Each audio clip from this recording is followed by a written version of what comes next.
that let you solve some of the common problems that you have with development, like data access, authentication, blob storage, queuing, offline data access, and push notifications. So you don't have to go through the pain of implementing that all yourself. And it just saves you a huge chunk of time. Now, in this session, we're going to look at UI testing. And you may have seen that on the schedule that analytics was also going to be covered, but Kim will actually be looking at that in the next session when he's discussing Hockey App. In this session, we're going to look at how we can automate the testing of our app's user interface so we can run through the scenarios of our app that we're using and eventually see how those tests are going to work on a larger number of devices once we run those tests on Test Cloud. Before we begin, a little bit about me. My name's Glenn Stevens. I'm one of the trainers here for Xamarin University, and I've been with the Xamarin team for about 3 years. And I've been developing software for a long time. I've been working with the .NET framework since the betas of .NET. I've been working with the Xamarin tools for roughly around 6 years, and I've published plenty of apps for iOS and Android. And in general, I just love writing mobile apps in .NET.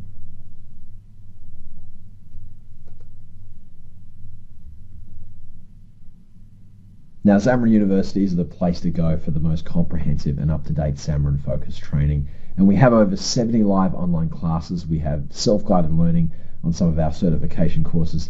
There's office hours that help you talk with an instructor when you have an issue or a problem that you want to talk through. There's guest lectures, lightning lectures, and the ability to be certified as a Xamarin certified developer.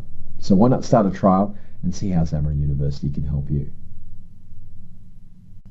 But there are, in fact, 2 things that we want to look at in this session. First, we're going to briefly look at unit testing your mobile code. It's identical to unit testing any other code. So if you do this today, you're actually well positioned to continue the practice. And it's also assumed that you're already familiar with unit testing, but if that's not something you've done in the past, I'm going to give you just a quick introduction to the mechanics of it today before we jump into the second part where we're testing our user interface. But let's start with unit testing. And some of you might have tried unit testing in the past and found it to be tedious, time-consuming, or perhaps not valuable. And I'm going to suggest it's because you probably weren't properly motivated. Testing is a critical part of our app's success, and validating that your classes perform the way they are expected to perform has a lot of advantages, and here's just a few.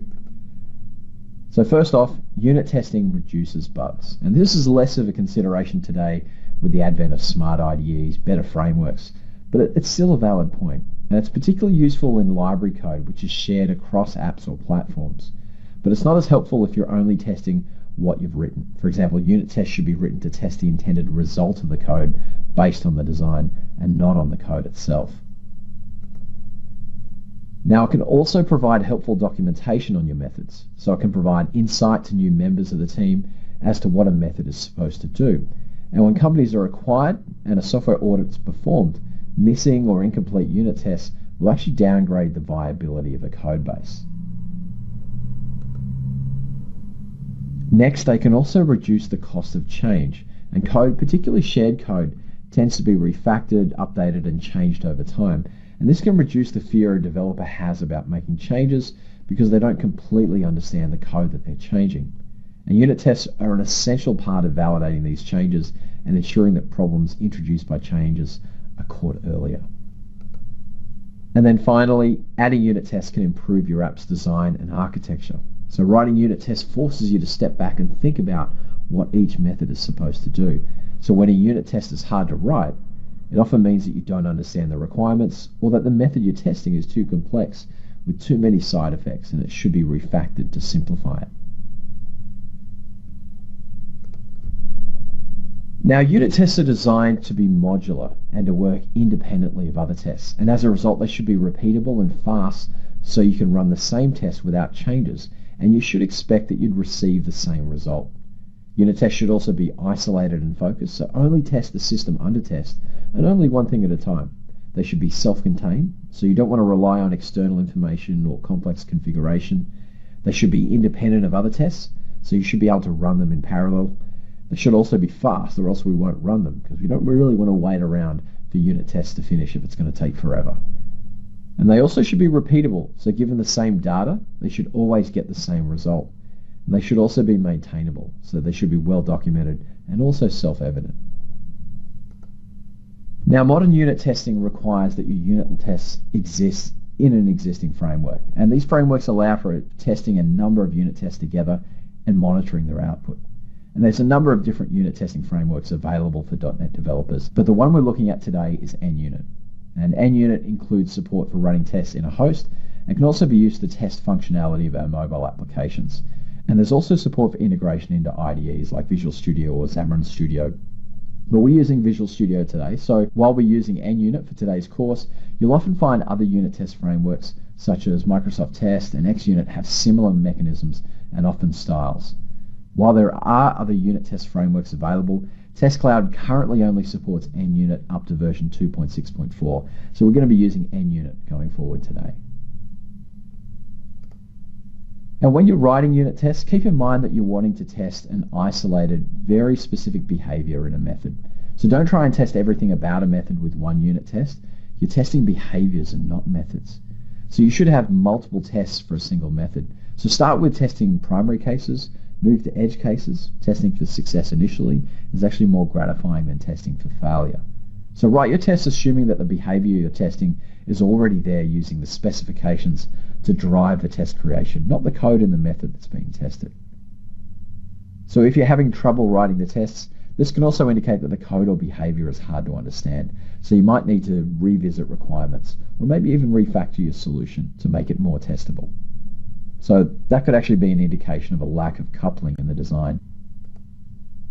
Now, once you create your test project, you then need to create the tests. Unit tests are often grouped together based on what you are testing. So we call this the system under test, or SUT. And you'll find that you often create one or more testing classes for each system under test that we want to test. And a testing class is just a C# class that's marked or decorated with a special attribute that identifies it as a class containing unit tests. And you can see the NUnit attribute here, test fixture. NUnit also uses attributes to identify the specific unit test to run. So the methods marked with the test attribute are the ones that will be tested. Now, if you don't have that attribute on that method, NUnit will actually ignore that method. Now, these attributes come from the NUnit component, which can be added to your project. Now, you can add just a new C# source file to your testing project and start adding tests to it. There's not really a special testing class item that's used. It just looks for the test fixture and the test attributes. Now, one of the most important things you can do when building unit tests is deciding on a standard naming convention. As your test suite gets larger, and they will, it's going to be harder to remember exactly what a test is for. So names like test count property become too generic or vague when that unit test fails. So you end up searching through your code base to see what was tested. And a good practice is to create long names which reflect three things. So what's the class or module being tested? So we call this the system under test. What logic is being tested? What should you expect as the result of the test? And normally when we're writing code, we're all about the conciseness of short method names. But remember that we won't be calling any of these methods. In fact, the test runner will. The names are really just part of the test documentation. So it's okay if they're longer than you're really used to. So with a good naming scheme, when a test fails, you can see it in the test results and you'll know what the test was trying to check and what the proper result should have been. And this will likely connect to some piece of code that's been recently changed without necessarily having to go back and work through the test code to figure out what it was actually trying to do. So what does a unit test look like? In fact, we're actually going to switch back to the application. I'm just going to hit over to the exam. And in this particular part, what we're going to do is we're going to add an NUnit project to our solution. So I'm just going to right click on the solution. I'm going to select add new project.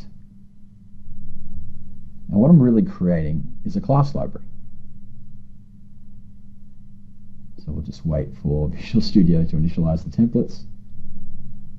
All right, and we're in Visual C# here, and we're looking for a class library.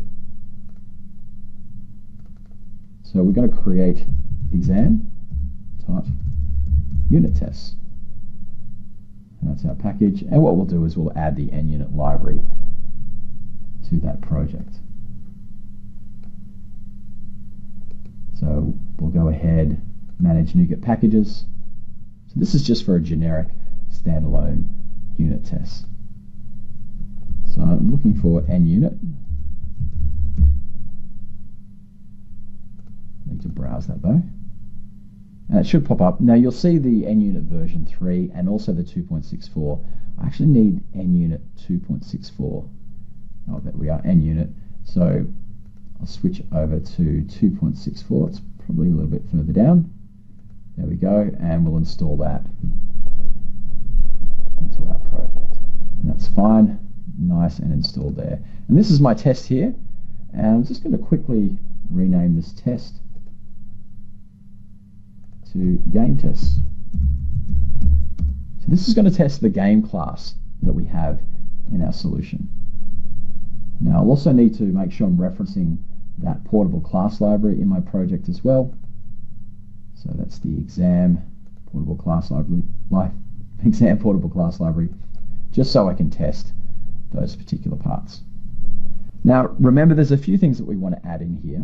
So if I want to make this a test fixture, I'll need to add the appropriate attribute.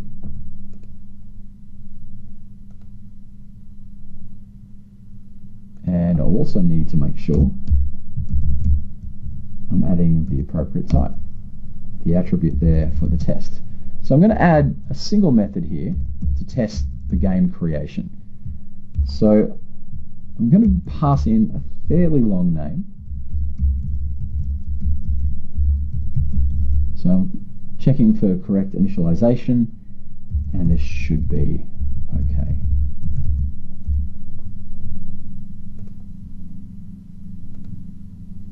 Just make sure I'm using the NUnit framework there, and then I can start writing the code. So there's three sections that I want to have this unit test. I want to have the arrange, the act, and the assert. So in the arrange section, I'm going to define essentially the setup part. So I'm going to create a new object here. This is going to be a new quiz question, and I'll just provide some details to that particular implementation. So the question is going to be, Xamarin Forms is awesome.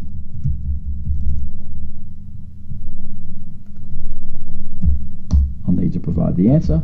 The answer is true in this regard. And I'll also need to provide an explanation. See for yourself.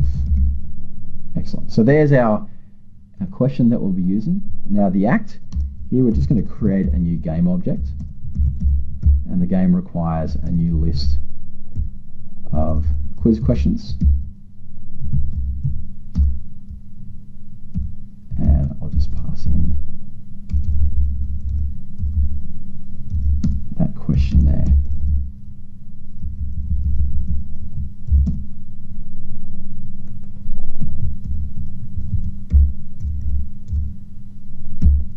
All right. And then my assert is really just checking that things are in place. So I'm going to check that really what I've got at the moment is that there's one question in the game's question count. All right, so a very basic unit test. So that's what a unit test looks like. It has this arrange, which is really the setup part. It has the act, where you do the work that you're testing, and then the assert, which really just checks that you're doing the right thing. Now I can actually go ahead and run this in my unit test runner. Let's go over to the Test Explorer. I need to make sure that I build this first. We're still building.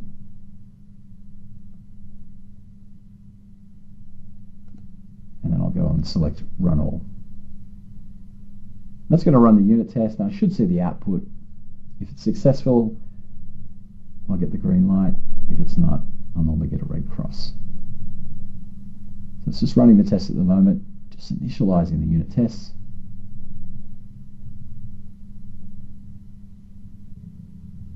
There you can see the test harness doing its work. Once it's initialized, it didn't take too long, just 91 milliseconds to run it, and the tests worked nice and cleanly. So interestingly enough, the assertion step is really the validation. And successful unit tests end up with the expected result. And you typically validate that result using the assert class. And this class is built into NUnit and has a bunch of static methods to validate different conditions. For example, here you can see we're verifying the number of questions matches the expected result, which is 1. And many people actually advocate using a single assert at the end, just to ensure that we're only testing one thing about our code unit. But this also makes the test much easier to understand, as you can know immediately what has failed. However, this isn't really a rule in unit testing. Many people will put multiple asserts into their test to check various facets about the code unit and to cut the number of required tests. Now, the arrange and act aspects of a unit test use your C# skills and knowledge of the classes that you're working with. And the assert class allows you to test the functionality of an application to a finer degree and has a series of static methods that perform the tests. And the test will normally take enough parameters to check that the test is valid, and then an optional message to display in the event that the test is unsuccessful.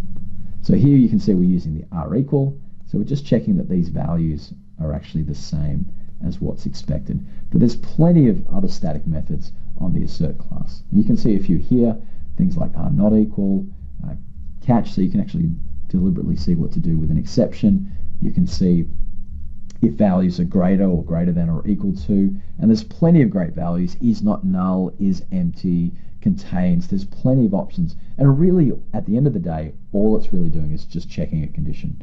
Is my condition being met? If it's not, then it's going to throw an exception. That's actually how the unit test knows that there's a problem with it, if there's any exceptions being thrown. And if the code is great, then the assert will not throw an exception and your unit test will pass.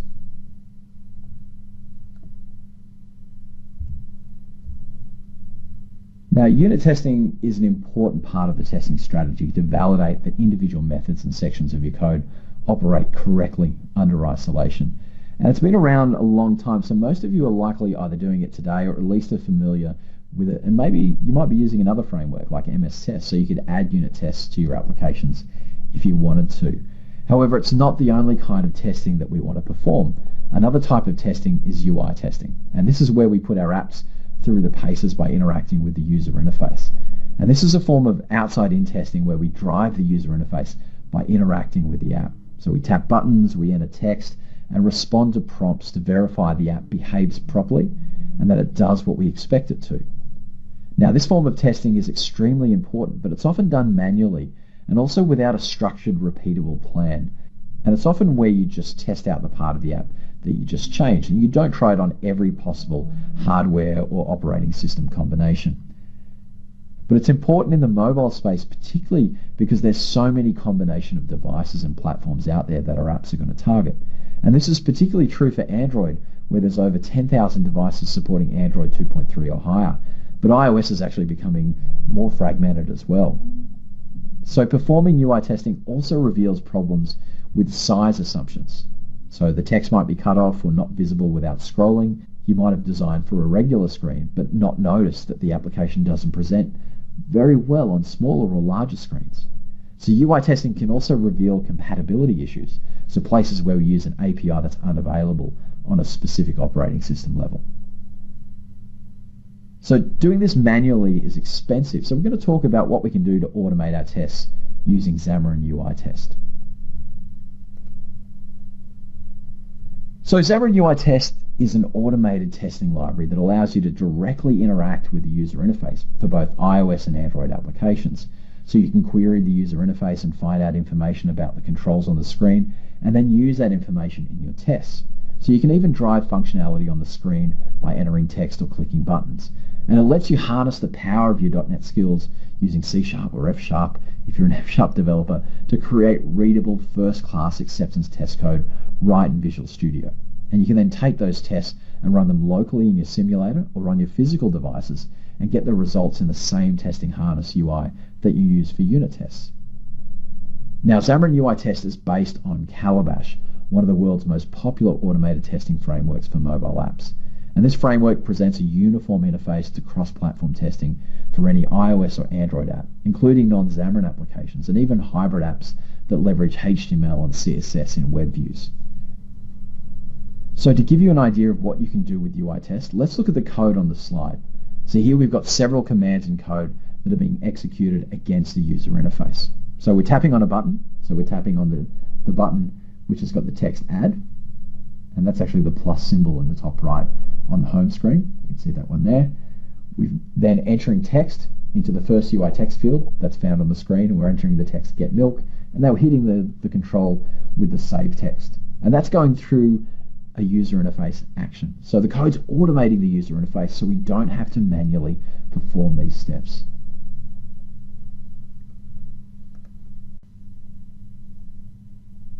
Now, if you're starting a brand new mobile application, then it's actually possible that the templates that created the app may already include a UI test project. If you already have an application though, and you want to add UI tests to it, which is the situation where we have today with our exam app, then the easiest way to get started is to use the new UI test project harness. And there's 3 of them, each located in a specific category: iOS, Android, and cross-platform.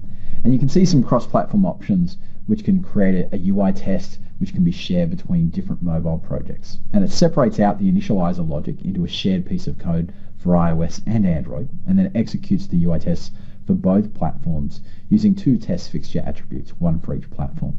And this approach is great if the user interface between your platforms is fairly consistent, and so we can share the tests that will drive the user interface. For example, most Xamarin Forms applications will actually fall into this category. But if that's not the case, or you're only wanting to test a specific platform, then you can create a platform-specific UI test project, and you'll find a UI test template in both the iOS and Android sections. For today's class, we'll just be testing the Android platform due to the time we have, and also it's Android, which has got the largest issue with device fragmentation. So the projects that we create using the templates all have the proper references and some sample initialization code set up for you to fill in. So let's switch over to the code. Now you can create a Xamarin UI test project in Visual Studio, which is called UI test. So what we'll do is we'll head over to the solution and we'll add a new project, and we'll bring up the template window, and we're just going to do a look, and we're just going to look for UI test, and we'll see a few templates come up. You can see the Android, the iOS, and also the cross-platform. So since there's a lot of templates in Visual Studio, the easiest way to do it is just to use that search in the top right. So now we're almost ready to start writing UI tests. So there's a little bit of setup we need to do. Let's rename the project Exam Automated UI Tests. And we'll go ahead and create that project. Now what that's going to do, it's going to create the project template. It's going to add some NUnit references, one to NUnit, and also another one to Xamarin UI Test. So that'll happen there. And also you can see there's this test.c# file that's been created. Now we're almost ready to start writing UI tests, but there's a little bit more setup that we do need to do. Now the UI tests that you write are contained in a class library which is run through NUnit. And to drive the application through the tests, Xamarin UI Test relies on an automation library called the Xamarin Test Cloud Agent. And this automation library is what lets your acceptance tests drive the application. And it's important to recognize that you can only interact with your specific app and not with a phone system in general. So for example, you can't hit the home button and activate a different app, or go into the system settings and set some value there. The tests only interact with the application that they are testing. Now, UI Test sits on top of an open source project named Calabash, which is an acceptance test library built around behavior-driven development. And UI Test provides a higher level C# abstraction, which is a very nice and elegant framework to work with. And this automation library has 2 parts to it. There's a client, which is utilized by UI Test itself, and it's part of your test class library. And there's also a server component, which is actually run on the device or simulator and performs the automation activities using the platform automation APIs. And these 2 sides communicate through a network connection established between the client and the server components. So on Android, which you can see here on this slide, the automation server is installed onto the device or emulator along with your application and runs as a separate process. So to bypass the normal sandbox conditions, the server component is signed with the same key as the application, so it looks like it's part of the app. And the deployment step takes care of all of this for you. Now, because of this, within our Android app, we'll really need to make sure that our test apps have the internet permission enabled. If we switch over to the application, go into the Android properties, we can see in the manifest section, if we just scroll down, we should be able to see the internet option enabled here, and that's what we expect. Now on iOS, the architecture is a little bit different. The server is actually bundled into your application that's being tested using either a NUnit package or a native component, which we'll see in a moment. And since it's integrated into the application bundle, it can drive and control the application as directed by the client-side agent in our UI tests. For iOS, to embed the server component into a Xamarin iOS or a Xamarin Forms application, you simply add the Xamarin Test Cloud agent component to the Xamarin iOS application. Now, one of the great things about Xamarin UI Test and Test Cloud is it can actually test any iOS or Android application. And while the tests are going to be written in C#, it's really just driving the application through the same screens and steps that you would if you were testing it manually. And that means it can test application built in other languages such as Swift or Objective-C or Java, or even with the vendor's cross-platform tools.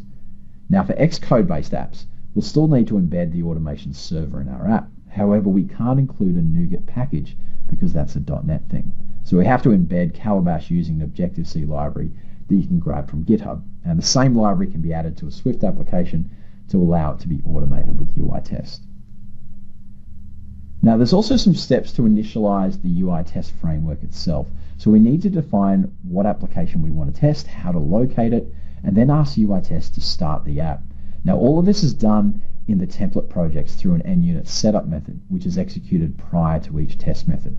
And this initialization is platform specific, and in the cross-platform UI test project, the initialization is actually separated out into an app initializer class, which contains a startup method that's passed the specific platform to initialize. You can see an example here on the screen. Now the static method is called from the setup method in the test fixture. So in the iOS and Android specific styles, we just place the initialization code directly in the setup method. Now let's go back to the code for a second, and we're just going to take a look at the project that's been created. So let's open up the exam automated UI test, and what you'll see is we've got the test.c# that's been created, and you can see in our setup method, and this is called before each test, it's actually going to configure our app for us. So let's actually have a look at what it is that it's really returning here. Now, in order to start automating our tests and automating the application, we're going to use an interface called iApp, which is part of the UI test framework. And this is an abstraction that provides all the testing APIs that we'll use to drive either an Android or an iOS application. And UI test currently provides two concrete implementations of this interface, one for iOS and one for Android. However, you don't instantiate these directly. Instead, we use a static class named ConfigureApp to build, configure, and ultimately create the iApp that we'll be using for testing. Now, tests should be also independent and not rely on any state set or created by a previous test. And because of that, we recommend that you build the iApp interface prior to each test being executed. And this will prevent state from one test spilling over into another test, affecting the results and also the reliability of the test. So since we're using NUnit as our test runner, you'll generally initialize the iApp interface in a setup method of a test fixture. And this is the default, and it's what the project template will create. And this method will run prior to each defined test within the fixture. And if there's just one test in the test fixture, you could also use the test fixture setup method to create your iApp interface. Now to get the iApp interface, we'll use the ConfigureApp static method, which uses a fluent syntax to perform all the initialization and setup tasks. It starts with identifying the platform, and there's two properties on it today. There's iOS and Android, which will obtain the concrete implementations, and you'll then typically cache off the result in a field of the test fixture for each of your tests to use. But identifying the platform isn't the only piece of required information. We also need to identify the app that we want to test. Now, there's actually three ways we can identify the application we want to work with. First, we can specify an iOS app bundle or an Android APK. And you specify either a full path of the app bundle or APK. So a relative path is actually fine if the application's always in a location off the UI test project itself. And this approach is really useful if you've got a dedicated QA team, which will take the delivered binary from the development team and they just run tests on it. And with this approach, we're specifying the binary, not the source code. So again, the binary can be produced through any app development mechanism. And it doesn't have to be a Xamarin-based application. UITest doesn't care what technology that you use to build the app. It just installs the binary and interacts with the native user interface elements in the app. So if we had an iOS app, we'd use the configure app.ios.appBundle method, and that takes the path to an app bundle. On Android, we'd use the configure app.android.apk file method, which will take the path to a built APK file. That's the technique we're going to use today. Now keep in mind, for Android, you also have to have a connected device or emulator before you run the tests. On iOS, if you're running that on the Mac, it'll launch the simulator for you. But also you need to supply the full path for both of these APIs. Now, the second mechanism you can use is to identify an already installed application by the package or the bundle identifier. And this allows you to test apps that were installed through some other mechanism. Now, for Android, this means you can test pretty much any app on the device. But for iOS, remember that we need the Xamarin Test Cloud Agent Server component installed in the app. So you can really only test apps that you can build from source. Now, to identify an app on the simulator or device, we use the installed app method. This same method is used on both iOS and Android. On iOS, you need to specify the bundle identifier, and on Android, you use the package ID. And when the tests are executed, the system will launch the app on the device and then begin running the tests. So there's also a third option, which is really for Visual Studio on the Mac only, which is where you can point your test project at another project in the same solution. And that feature is currently only in Visual Studio for Mac, and it requires that the UI test project is located in the same folder as the application. So your test project and your actual project has to share the same common parent folder. So you can't identify an app located in a completely different folder. So this project structure is the default when creating a solution, and it's easily adjustable. So if you want to use this approach, it's not hard to set up your solution structure to match that requirement. Now, the last step you'll do in your configuration setup is to tell UITest to launch the application. And this is done through the use of the startup method for both iOS and Android tests. And this will cause the application to launch just before every test that we run, since it's in the setup method. And it'll automatically close any existing instance of the app that's running and then launch a new instance. Now, this approach ensures that the application won't be in an unusual state and that each test can be coded with the assumption that the app always starts on the initial page. So here we're running Android, and we'll need to have an emulator or device running for it to connect to. So right now I've got an emulator running, and I can actually use that to start the application. So let's actually switch back to Visual Studio, and we'll need to generate the APK package for the Android project. So we're going to first select the Android project, and we're going to change it to release mode.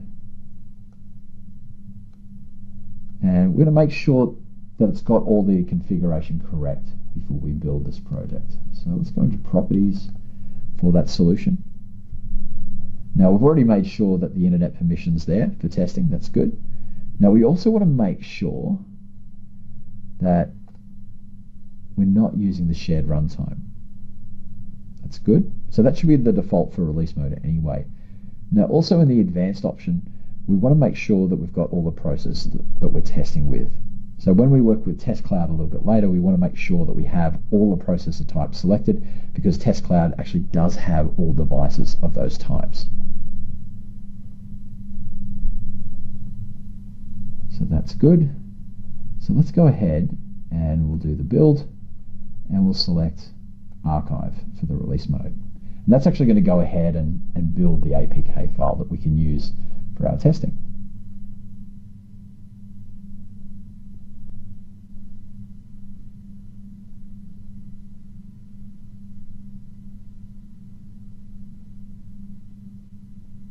Alright, now it's bringing all the files together. I'll just wait for that to finish. And there we go. And now if I just right click on the Android project, select Open Folder in File Explorer, in the bin folder under Release, I actually should see an APK file that I can use for testing. So I might just copy that path to the clipboard, for a second. I'll come back to that folder in just a minute.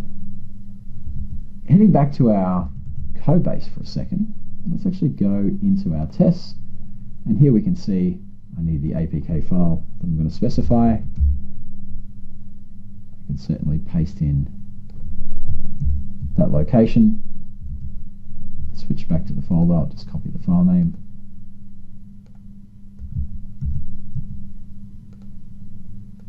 And then I'll get a reference to that location. Excellent. And I've got enough configuration for my app right now.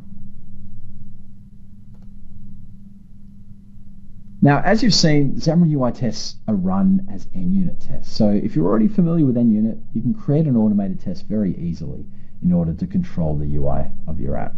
And it's important to note, though, that even though we're using NUnit to execute our tests, these are not really unit tests. We're actually creating acceptance tests that drive the user interface. Now, for us, NUnit is really just the test runner. Once you've got your iApp interface, it's actually really easy to write an acceptance test. We can tap on the start button, tap the true button when the question page appears, and then wait for an item with an answer to appear. And these are just simple examples that we can do with Xamarin UI test. And with UI test, we can query the user interface, we can tap controls, type into controls, perform gestures, wait for controls to appear and disappear, rotate the device, simulate a change to the GPS location, and a ton of other options as well. Now, in the previous examples, though, you saw that we were using the marked operator, which looks for iOS controls by their outlet name or their text, and Android controls by their IDs. Now, because we're using Xamarin Forms today, then testing your app in some ways is actually not much different than a native UI app. Now, first, remember that in Forms, you work with a logical tree of elements created in code or XAML. So a platform renderer then takes that logical tree and turns it into a platform-specific visual tree. So, for example, if you define a button in Xamarin Forms, then it'll become an Android.widget.button on Android, it'll become a UI button on iOS, and so on. You can use the class and marked selectors just as you would with a native user interface application. Marked will see the text set on the elements, and class will pick up the native generated visual tree just fine. Now, the problem comes in when you want to use a control that doesn't have text. And since you can't set real properties in the visual tree beyond what Forms provides, queries on these kinds of elements can be difficult. So how can we pick up the types of elements that we need? Now, the key to this is the automation ID property on our testable elements.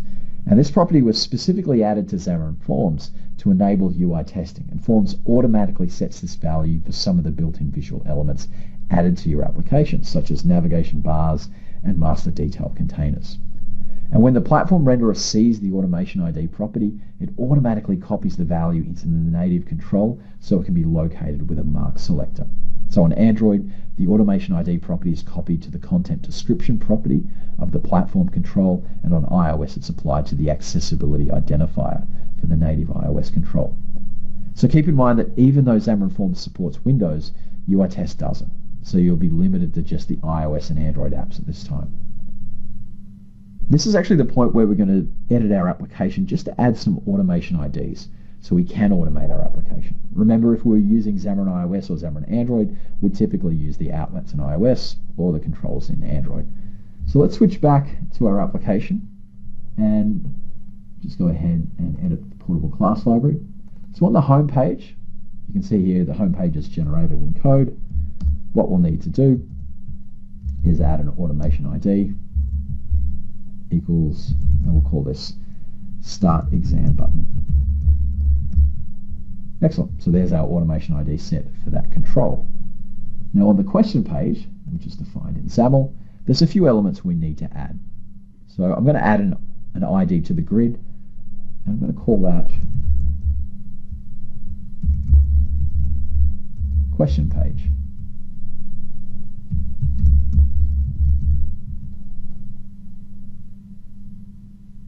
Now I'm also going to add an automation ID called question text to this label question.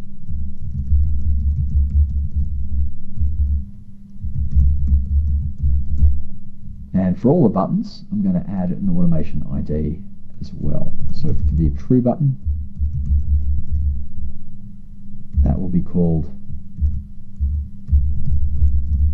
true button. We'll also have a very similar thing for the false button. And no doubt I'm going to have the same thing for the next button.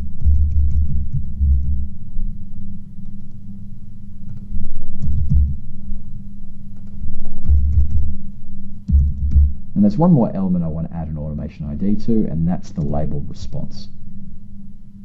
So I'm going to call that result text.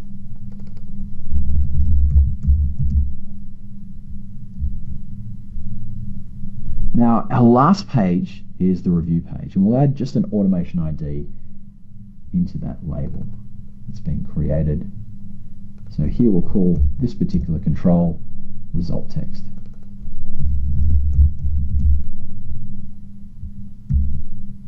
Excellent.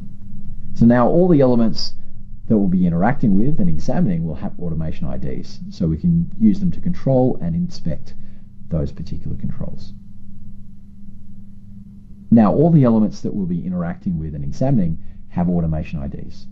Now it's worth remembering that even if you don't have the automation IDs, you can still control and inspect the elements, because you can find controls by the text that they have, their native classes, and also a range of other factors. So having the automation IDs, though, significantly simplifies referencing the controls, and you'll have more trust that you're actually manipulating or examining the correct control.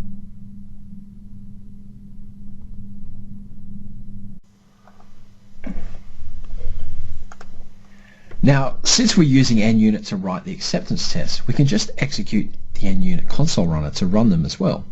But because we're using .NET on Visual Studio, we'd typically use the Test tab with the NUnit Test Adapter extension. So I might just open up the Tools menu here for a second, select Extensions and Updates, and as I navigate down, here I can see the NUnit Test Adapter, which can be used. And this is the one that supports NUnit up to version 2.6.4. Now, of course, if you're using tools like ReSharper or CodeRush, then you can often just run them from where those tests are declared. Now also, you want to be aware that you can only run iOS UI tests from Xamarin Studio on the Mac. Android's actually supported in all environments, and that's actually what we're running here on Visual Studio today.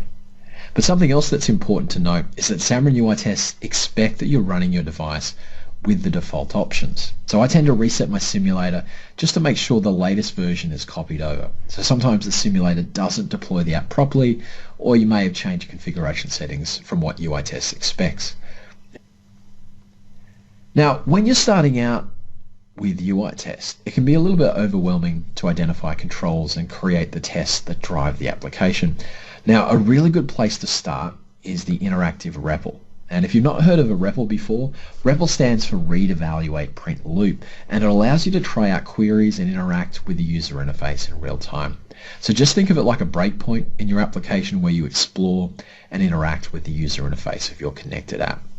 So to launch the REPL, you use the REPL method from your iApp interface.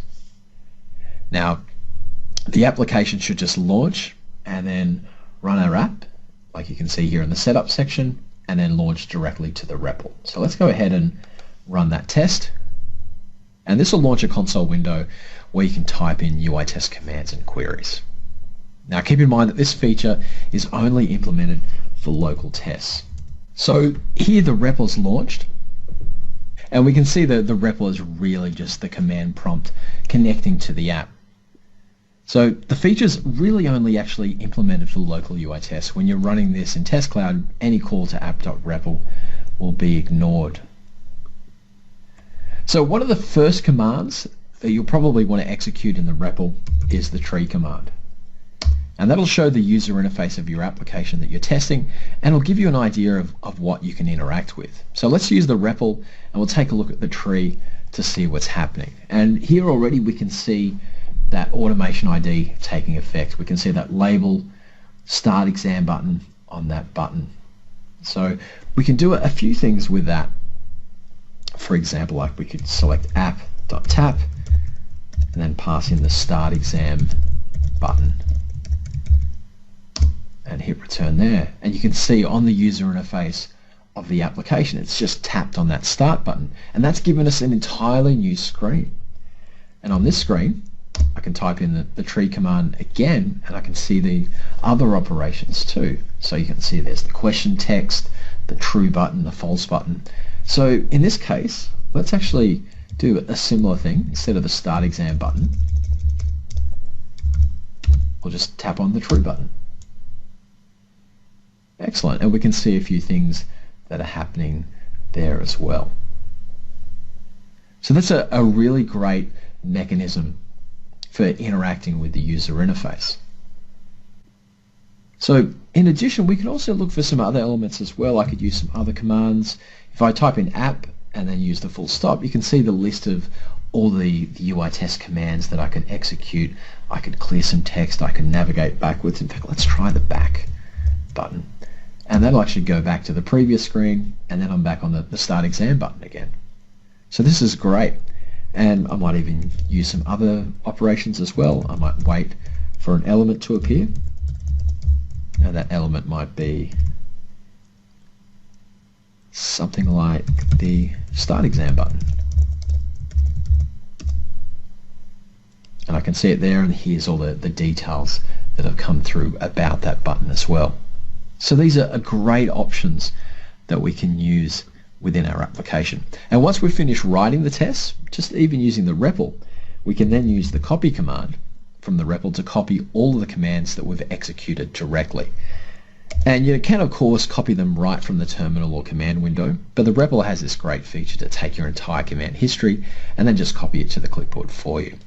So you can then paste the text into a test and then customize it however you like to create the real test. So I might use the quit operation to get out of there, and then instead of my app.repl, I can paste my code. So here I've got my start exam button, I'm tapping on that, tapping on the true button, I'm going back, and then I'm waiting for my element. So let's go and test this app. I might actually just change to debug mode here. It's just so we can step through the changes as they're occurring. So here I've got my automated UI tests to start the button, to start the exam, to tap on the true button, to go back, and then to wait for that element start exam button again. So let's go ahead and let's debug the selected test this time. We'll bring our emulator up, and we should see in just a second the exam pop up. So there it's launching the application.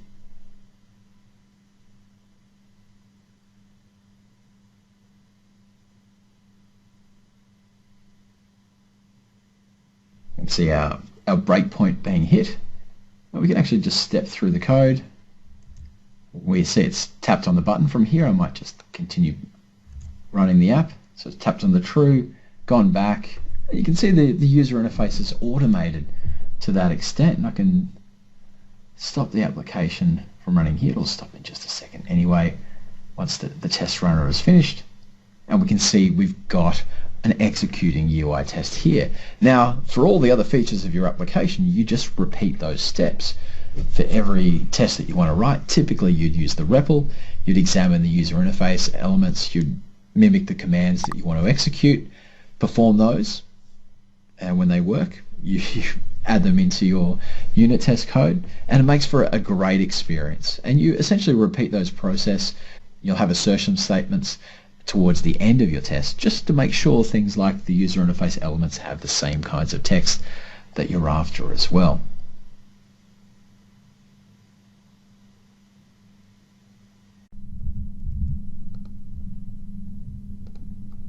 So that's how you work with the REPL tool with UI tests to create and run tests. But there actually is an easier way.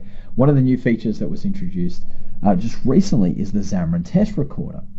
Now, and depending on which IDE you're using, you'll actually see different results. So if you're using Visual Studio on the Mac, it's a standalone app that helps you automate the creation of a Xamarin UI test acceptance test by allowing you to perform the testing actions directly on your app while the test recorder records them for you.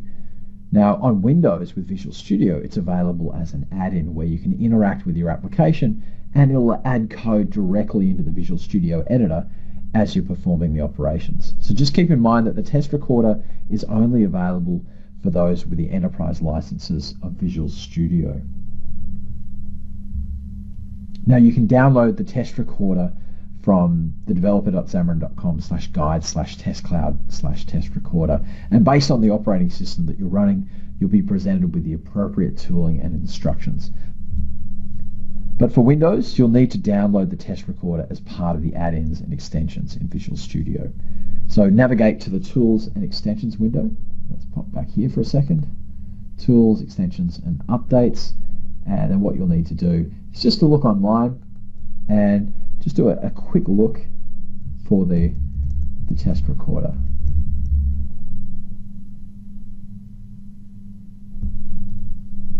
I'll just fix that typing so you can see the appropriate name. There we are, the Xamarin test recorder. And you just make sure you've got that installed in your package. Now the Xamarin UI test recorder requires that you supply a Test Cloud API key, and it essentially means you've registered with Test Cloud using your Xamarin single sign-on, and every registered Xamarin user has access to Test Cloud, and you can use that to create a key.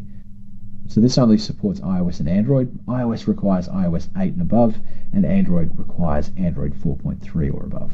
Also keep in mind that you need to declare the internet permission in your Android manifest. So once you've got the add-in installed, you'll click on the lightning bolt next to the test fixture to record a new UI test. And this will create a new UI test method in the source file. And just make sure that you build the user interface test project to make sure that the NuGet packages and other related information is already downloaded. And then once you start a new recording, the add-in will prompt you for the built Android APK file to load into the device or simulator. So it deploys to the first connected device from the Android device bridge. So you can't select by project, only through the pre-built binary. So the app can be a debug build, but it can't use the shared mono runtime, and it'll likely need to adjust the supported architectures in the link properties, and the APK also has to have the internet permission in the Android manifest. So the error messages are also fairly terse, so it's easiest if you've already ensured the app can be deployed to the target. So make sure that you run it at least once on the simulator or device that you're using. So also the launch can be a little bit slow sometimes, so you have to wait until it's all fully up and connected before starting the tests. And as you can see, at this particular point you'd be interacting with the app, and Visual Studio will add code to the new UI test created at the end of the test fixture. So it's pretty convenient that the code is added in real time while we're performing the actions. And once you're finished, you can click on the wrench icon at the last line of the test. So you can stop the recording, you can record a new screenshot, or you can insert a screenshot command. You can add an assertion or a wait for element call. And the wait for element is done by clicking on the start assertion mode and then tapping on one of the user interface elements in the app. And the add-in will then use that as a query for a wait for element call. So it's often a good idea to use a wait for element to appear before interacting with that element. Now, for our app, we've actually got some very simple tests running. However, when you have more complicated tests and larger applications, it's often recommended that you architect your tests out even further by identifying not just the queries, but the actual interaction steps, and writing tests against a class that represents a screen called the page object. And page objects encapsulate the behaviors of a page. So rather than writing code that checks the iApp interface all the time, instead we're calling methods like startExam or similar to tap on particular buttons. And because we're writing the test using this natural style, it's far easier to code and also to maintain. So here's how a simplified model might work. First, we define an abstraction like an interface or base class that represents a screen. So then we define methods on that interface to perform each interaction with the screen, setting the task name, notes, and pressing buttons. And in this case, we've got it set up to be fluent for convenience, where each method returns the interface and then lets us write the tests as a chain. And then it becomes very easy to write new tests against the page model and keep those tests up to date. And you can see an example here on the screen with the question page. So the question page has a number of methods on it that really just perform interaction steps So let's answer a question with a particular response, or just answer with a random answer. We can move on to the next question. We can go back and we can wait for that particular question page to appear, and a range of other functionality that encapsulates what we're doing. So if we're writing the tests, then the tests become even simpler to create. So here we're creating an instance of the question page. I'm using an IOC container. For this particular instance, I could just create a new instance using new query page in this particular case. But just in case the question page needs some dependencies, I often find using a container is a good approach. And you'll learn more about that in our Xamarin 300 class if you take that class with Xamarin University. But here you can see the tests are much simpler. So here's the question page. I can see what I'm doing. I'm answering with a random answer, and then I'm moving on to the next question. And I'm seeing that that little bit of functionality is going to work in that test. And in fact, creating abstractions around this concept can be really useful too, because often you can have an abstraction that represents the interface of what you're dealing with, and you might actually have one implementation of that abstraction for iOS and another implementation of that abstraction for Android. Likewise, you could do similar things for different idioms. You might have one version of a particular page for maybe the iPhone and another one for the iPad. It's really a nice mechanism. Now, I've actually put together some existing page objects to work with our files. So I'm just going to copy some of these files into my project just to give you a hint of what you can do with these automated tests. So I'm just going to paste that into the solution. You can see all the files here, and I've got my base page object. Now you can see the base page object is really just a simple class. I'm passing in the iApp interface into that object, just for convenience sake. Now also, if you have a base page object, sometimes you might actually have very similar screens in your application. It's also often helpful to have a base object that has a lot of functionality that's shared between different screens, because your application might be very consistent overall. Now here, if we have a look at the screens themselves, let's have a look at the start test page. This is the home page. I'm just inheriting from base page object here, and I've got a single method on here, start test. I'm taking a screenshot, I'm waiting for the start exam button to appear, then I'm tapping on it, and then I'm waiting for the question page to appear. Very simple implementation, but if I'm calling that from my code, all I need to call is start test. I don't need to worry about the iApp information. And likewise, my question page is equally as clear. So let's have a look. We can see we've got the question page inheriting from base page object again. I've got some details. I've got a type here that I've created called answered question. Just go back to that for a second. It's really just got some information I'm storing. When I have a question presenting, I actually want to store some details as I go through it. And I'm using that class for that particular operation. So I can answer a question, whether it's true or false. So I can look at the particular text and copy that to the clipboard. Depending on my answer, I can tap on the true button or the false button, and then I'm going to wait for the result text to appear. Take a screenshot. I'm going to get the response to the text, and I'm going to store whether or not my response was correct or not, and then return from the answer. So even if I look at some of the other methods, like answer with a random answer, will just give me and we'll just call out to the previous method, supplying a random answer. And I've also got another method to move on to the next question, where I'm just moving on. And this is actually using a nice feature, the wait for, where I'm using a predicate to basically see that I'm waiting for an operation to occur. So I want to see that I'm either on the question page or on the result page when I tap on that next question button. And I've also got a few other helpers there as well, like go back and wait to appear. And likewise on my review page, I've got some other methods. I can see that I've got the has correct count method. So this is not a unit test, but it's really just there to actually help me in my assertion phase. It's really there to help me in my assertion phase of my test. So I can see that I've actually got the correct response. So as I'm going through the test, I might want to see that I've answered a certain amount of correct. I might want to see that I've answered a certain number of questions correctly, and that will help in that regard. And there's also some other utilities there too. So if I look now at my automation tests, then here I can see that I've got my tests. So before each test, I'm going to run the application, creating my IOC container here, registering the app interface, And I'm also creating a helper that I'm using for app navigation. So I can also test that my app is on the appropriate screen. So here I've got an example of the test. So here I'm using the start page and the question page. So I'm creating the start page and the question page. So the start page is starting the test, and then I'm asserting that I'm on the question page. That's what my navigation class is doing. And then I'm viewing the question, and then I'm going back, and then I'm asserting that I'm on the home page. So just a simple operation. In fact, it might show that navigation assert page. So that's really just waiting for an appropriate element. So we've got some details about the elements on each page, and page and review page for reference. I'm starting the test, asserting that I'm on the question page, and then I'm navigating through all the questions. So while I'm on the question page, let's actually store the details about the question page. So I'm adding in the question, I'm answering with a random answer, and I'm moving on to the next question. So by the time I get to the review page, I can see all the questions that I've answered, how many I got correct.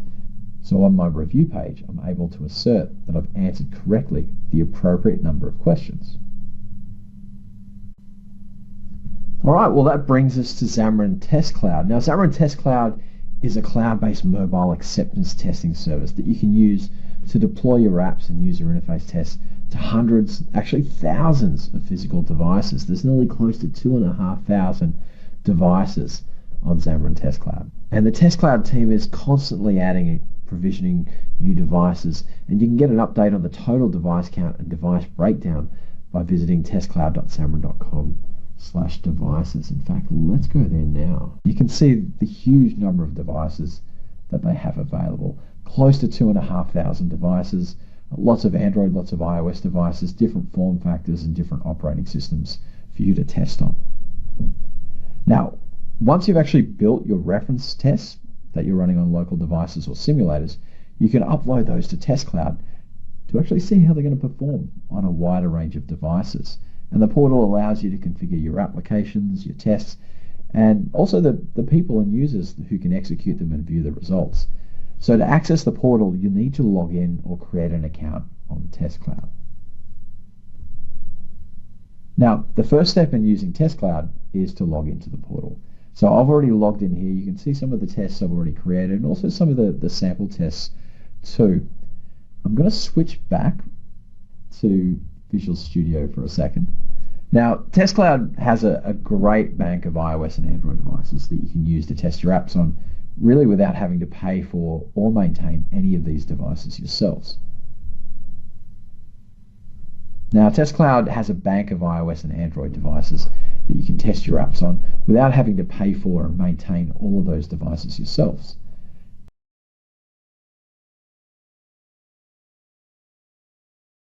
CPU performance information, and for Android apps, you can also do a recorded video of the test execution itself when you're using particular settings, of course. Let's actually switch back over to Visual Studio and we'll upload one of our tests to Test Cloud. So here I've got my exam automated UI test. Now, in order to reference the project, I've selected the solution back to release, where I've got the configuration the way I like it. I'm going to add a reference from the automated UI test to my Android project. And then I'm going to right-click on the automated UI test and then select Run in Test Cloud. And that's going to begin the upload process of uploading that to Test Cloud. So if I just switch over to the output, we can see that it's uploading the information, it's starting to do the file upload, and then it's going to take me over to the Test Cloud website to select all the devices and run the tests. So I'll click on that, the link will pop up, and then I should see the information in just a second. Awesome. So it's now going to ask me which devices I want to run on. Now I can sort by the available wait time. I'm going to do that today just because I want to show you the information very quickly. I'm just going to click on some with some short queue times. Let's do one more option. And 5 devices should do it. So I'm going to select those 5 devices today. Obviously there's more I could choose from. I could choose phones or tablets. I could choose from different manufacturers. Sometimes you develop an app and you find you've got a particular bug just with one manufacturer. So often you'll just want to do little test runs on that. It's a common problem you'll have. You can also check the versions you want to test with. Maybe later you're finding you've got an issue with a particular version. You can do a shorter test run against just devices with that particular version. So I'm going to select those 5 devices, and then I've got my test series that I want to create. So I've got master. I could also create a new series. Maybe I've got a beta test that I'm running through. I can also choose the language. I can choose English, United States. There's also United Kingdom. There's a few other languages as well. I'm going to select United Kingdom for my particular case today. I'll click done. And then it's going to go through the last step. It's just calculating some information. And then it's going to start the test. So in just a second, you'll see that I'm going to be now waiting for my test to execute. You can see there's 5 devices that have been tested. It's going to take a little bit of time for these to execute. So you would notice while I'm actually uploading and waiting for those devices to execute, what I thought I would do is switch back to our application so we can actually see the details of what else you can do in Test Cloud. So I'm going to start off actually looking at this weather app. And the weather app is a little test series I ran just about a week ago where I set up a Cordova app. So this is an app that's actually built as a HTML app, but I'm coding the entire testing aspect of this with Xamarin UI test. So here we can see I've got a single test here where I'm entering the zip code into this weather application. I'll just click on this so you can see it. I'll enter the zip code, so 90210, and then I'll click on the find the weather, and then I'll look at the results of that button. And it's a very simple test, but I can actually go back and look at all the details and see what it looks like on all the devices and all the different form factors. So it's a pretty neat way just to test that. And I'm interacting with that just by using the same elements and the same selectors. Now there's a selector there called CSS, which allows me to just pass in a CSS selector like hashtag and then the name of the element in HTML, and I can pick that up nice and easy.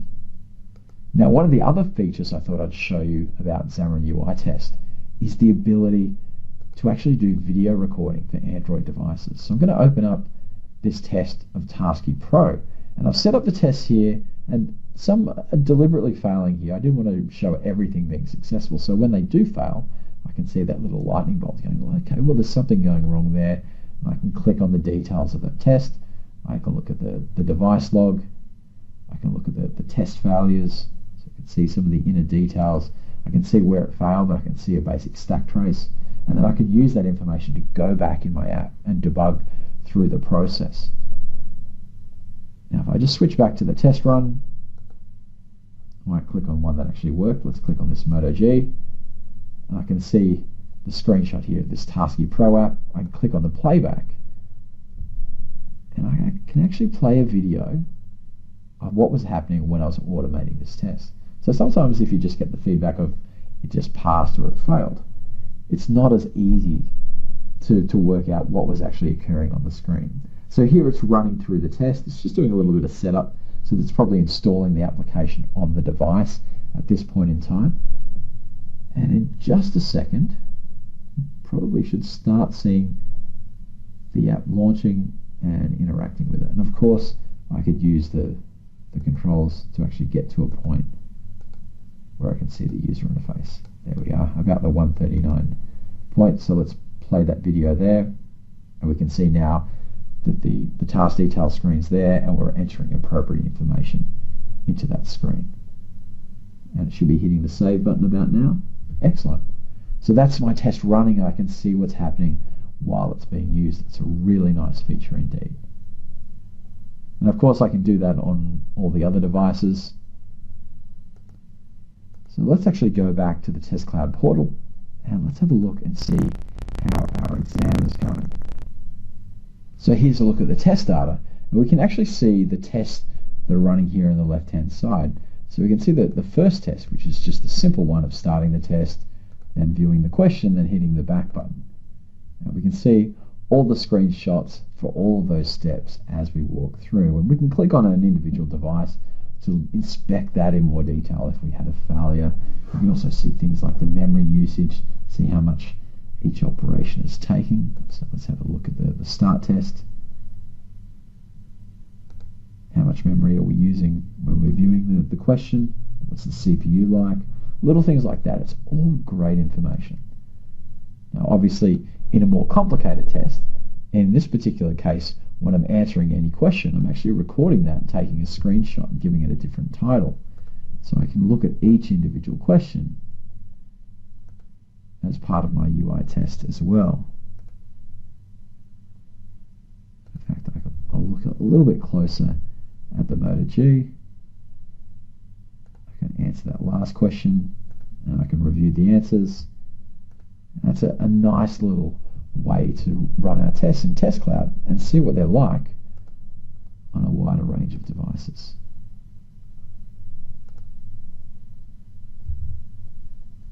So that's our look at Test Cloud. So there's lots of things that we've covered in today's session. We've looked at the importance of tests, how to write unit tests to get a level of trust and confidence in your code, and we've used that knowledge of writing tests to write UI acceptance tests with Xamarin UI Test. So we can automate the user interface of the application and see how our application can run across different devices. And using the Xamarin UI Test tools, such as the REPL, can help you create tests even faster. And we then finish by looking at how those tests run on Xamarin Test Cloud and see how our applications can perform on a wider range of devices. So today's session was on UI Test and Test Cloud, but if you want to understand more about Xamarin, a great place to start is the free self-guided learning courses for Xamarin University. And you can register for them at university.xamarin.com/self-guided. And up next we have Kim, who's going to take you through Hockey App and also analytics.